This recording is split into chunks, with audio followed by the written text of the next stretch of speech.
Hello, my name is Stephan Loges. I'm an opera singer and I've been working this season for English touring opera.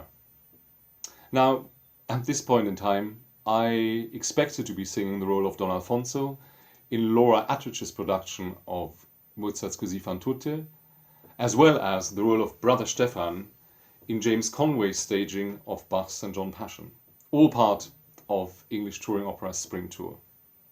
Now, unfortunately, due to the outbreak of the coronavirus, that whole tour had to be cancelled. But with, I have to say, really incredible generosity, English Touring Opera decided to honor our contracts and pay us our fees for all the shows, even though we, of course, can't perform them now. I would like, and I know I'm joined in this by many of my colleagues, to give something back and in some way, shape or form, and in a small way, repay that generosity. Some very clever and wonderful people within ETO have come up with a really nice idea, which is to record a series of singing lessons, 6 for adults and 6 for children.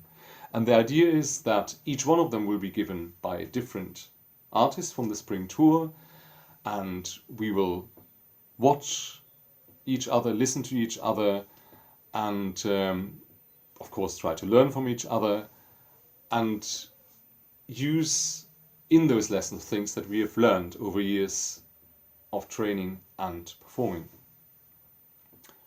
The idea for you is to have some fun with it, try some things out, find some of it challenging, but also, as I said, hopefully interesting, inspiring. And there will also be a little bit of homework at the end of each lesson. So I'll give you 1 or 2 things to think about or to do, and then the next person who will give the next lesson will also try those out and give some feedback, and so on and so forth. You get the idea. So, lesson number 1, and I would like to dedicate this to all my wonderful colleagues, fellow singers, the conductors, directors, orchestral musicians, stage managers, administrators, technicians. I'm forgetting lots of people if I have to name them all. So every single person who has been involved and worked so hard to create this spring tour of English touring opera. And I really, really hope that those productions, which we have had so much fun rehearsing, I have to say it was really a wonderful time. I really hope that those productions will one day in the not too distant future see the light of day again, and we'll be able to perform them for you in a theatre or church near where you live. So, lesson number 1. Let me start with breath. I believe that breathing, seems an obvious thing to say, is one of the most important things in singing, because without breath there wouldn't be any sound. But you'd be surprised how many different opinions on breathing, and also, well, we are all built differently.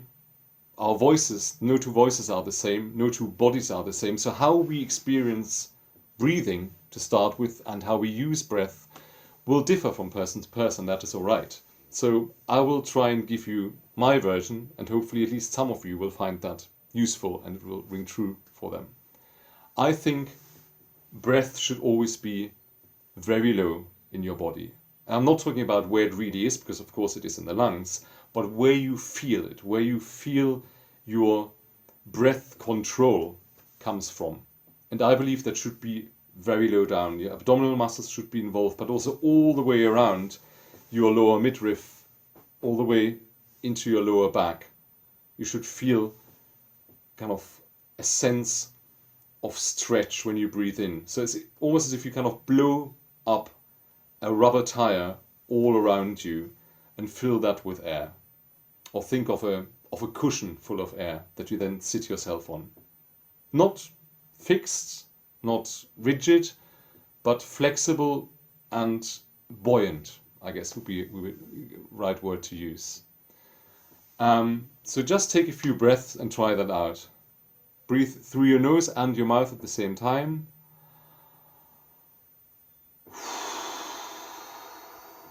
And another breath.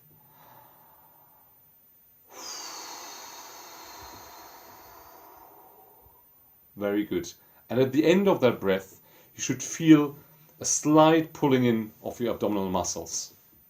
And that will lead to a release. When you release those muscles, it will then create space for the next bit of air to fall in. So when you breathe, always think of kind of air falling in from the top down. So never feel that you're kind of pumping yourself full of air, but it's always as if it just falls in through your open throat, as if you're slightly yawning inside you. Now, the other thing that I also know people differ on that, but I believe what we are trying to do with breath, apart from turning it into sound, is we are trying to control how much of that breath is fed up onto our vocal cords to create sound. So I know we use the word support very often, but actually it should not really be, you shouldn't really feel you're pushing something up, supporting something. It's much more of a flexibility and controlling your breath. So in order to practice a bit of that breath control, let me give you a little exercise. For 5 counts, you breathe in, and then, as you want to do in singing, you hold that air for 5 counts. Of course, that's not exactly as in singing, but the idea is that you don't immediately let all of that expansion in your rib cage and your lower back collapse, but you keep it open, and then for 5 counts you breathe out. And very important, at the end of the breathing out, you don't immediately breathe in, you wait, you keep that sense of that pull in of the abdominal muscles, you keep that for 5 counts, and then you give in to the impulse of wanting to take your next breath. What you will feel is that the longer you do it, the harder it will actually become to control, especially that last moment when you go from no breath to opening up, because what your body will want to do, and that's right for singing, it will want to fill itself very quickly, and that's something we have to do in singing a lot. If you think of Bach, for instance, who hardly gives singers any time to breathe because he writes very instrumental lines, you have to breathe really quickly. And to learn that, this is a really good exercise to create that muscular, well, it is tension in the right way. It's flexibility that we want to feel in our breath. So let's do that together. I'll just show it with my fingers. 5 counts in, 5 counts hold, 5 counts breathe out, 5 counts wait, and then take the next breath in. Okay, here we go.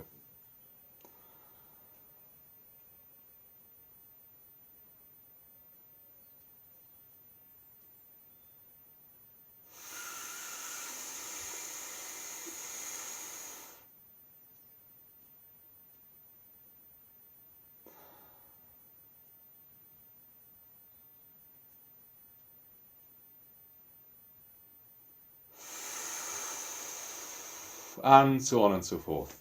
So you can do that to the count of 3, 4, 5, and you can slowly increase it. I mean, I wouldn't go much beyond 10 if you don't want to turn purple and fall down, but it really is a very good exercise to learn that flexibility of breath, because it is really not about how much breath you take, but how well you use the breath that you've got. Okay, so let's turn that into an aspirated fricative. Let's use f for now and breathe out on a f.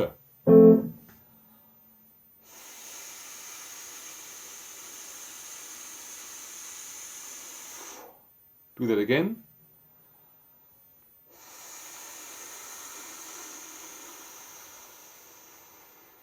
Okay, and now we use the voiced version of that, which is why I played that chord far too early. But now here we go, on V.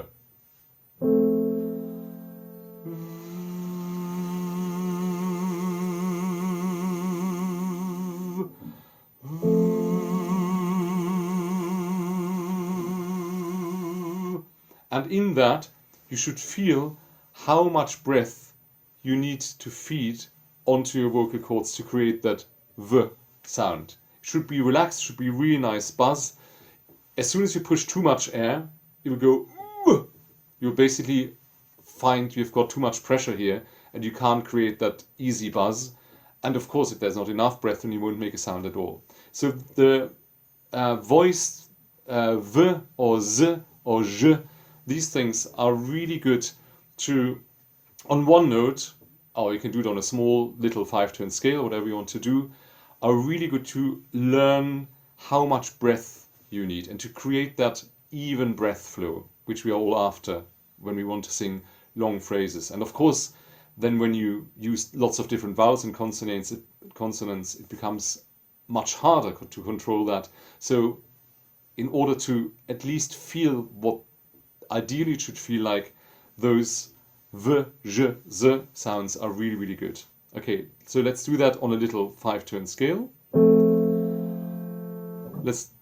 So it should be somewhere in the lower middle of your voice. So that's really, really comfortable, no effort, no stress at all. So for me, it would be somewhere around D flat major, D major, but of course, if you're a soprano, it might be around G major or F sharp major, whatever. So just find a comfortable place somewhere in the lower middle of your range. Okay, here we go.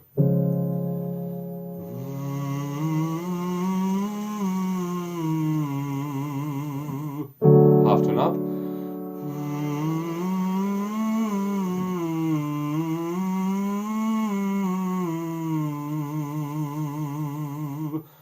And again, really you should feel that nice buzz in the front of your face, all kind of around your head, which is another thing that, talking about singing, you want to feel all those resonances, but you don't want to feel that you have to squash them in a certain place. I mean, the whole idea of mask and sound behind the eyes and all these things, they are right, but actually what you want to create is something that is like a buzz, like an energy. It's like a swarm of bees, or I don't know, think of a particle accelerator or something like that. It's energy, but you want it to be flexible. So you don't want to kind of press it into a certain place. You want to feel that it all goes up and is very flexible. So let's do je.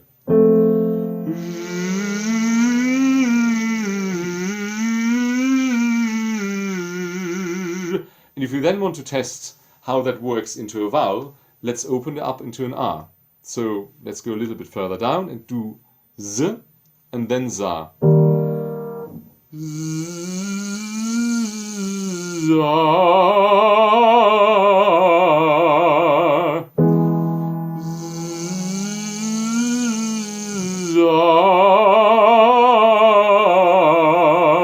One more.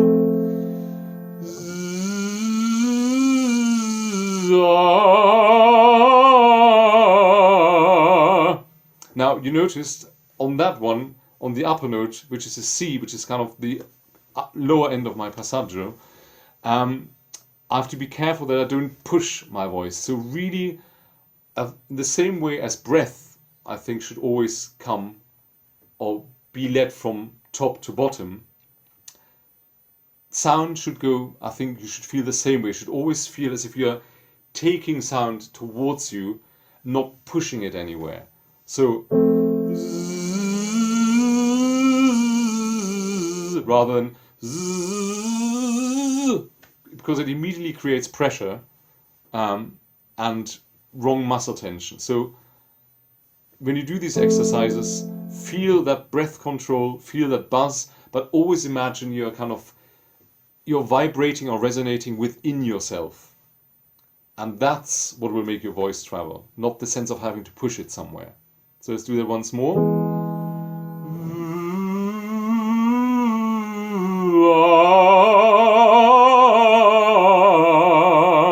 Okay, so you see I'm not cheating. I'm going to go back to F major with the C at the top.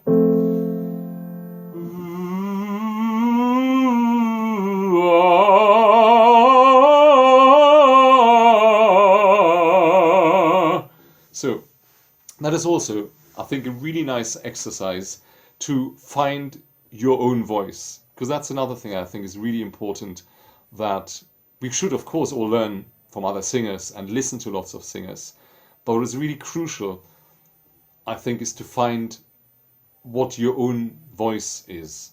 And that's sometimes difficult because we want to sing maybe with a very dark sound that we like in someone, then we over open backwards, or we want something that's really ringy and then we kind of push the sound too far into the nose and things like that. So here's another thing that I think is quite useful for that, to check that you're not too nasal in your sound, but that your sound sits nicely just behind that nasal resonating space. You can go from the V into an R, but slightly pinch your nose and the sound, and then open it for the third time you do that 5-note scale. And the R with the pinched nose should be no different from the one without. Let me hopefully show you how that should sound.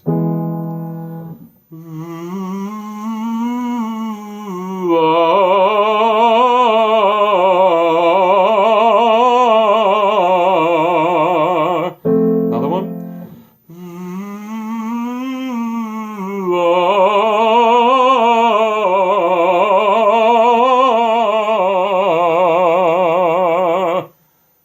All right.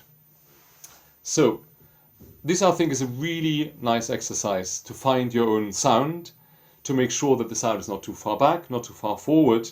So while you pinch your nose, you can feel that it has to be open, but it also can't fall too far back, because you want to sit just behind that buzz and feel it if it goes upwards, like a nice long column of sound.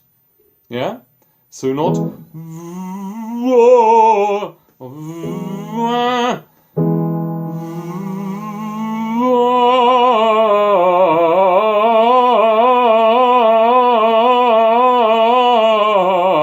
get the idea.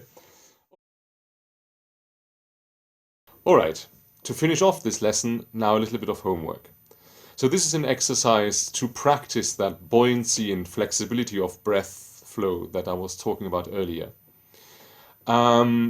So in this exercise, again, start somewhere in the lower middle of your voice, comfortable range, and do 3 oscillations over whole tone, a major second upwards on a dotted rhythm. And when you come back to the lower note for the last time, hold it for about 3, 4, 5 seconds, however long feels comfortable. But it's important that it is quite long, and the purpose of this is that you take the energy and buoyancy that you create with that dotted rhythm and the first half of the exercise into the second half, into the long note. I'll show you what I mean. Let's do it on an E vowel, open E. Yeah.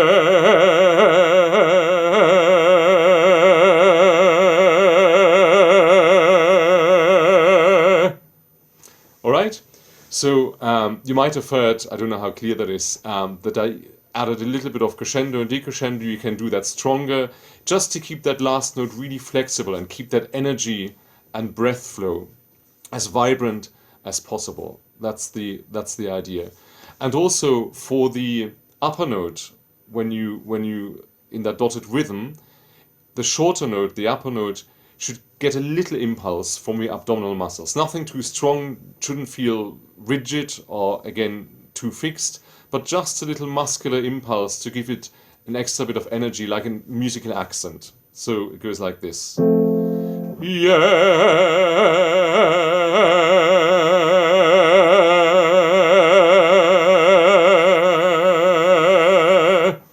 Right, so play around with that last note and find that freedom and flexibility of breath. As you just heard, if you push it too much, your voice will start to cut out. So it's a really good exercise to learn how much breath you need to keep that note really vibrant, that last note, and keep it going. Because even though we hear it as one long note, it is actually a succession of many, many small notes and result of zillions of vibrations and energy and breath flow. So it should never feel static or fixed. It should always feel alive and vibrant. So I hope you have fun with that exercise. Thank you for watching and listening, and take good care of yourself. Bye.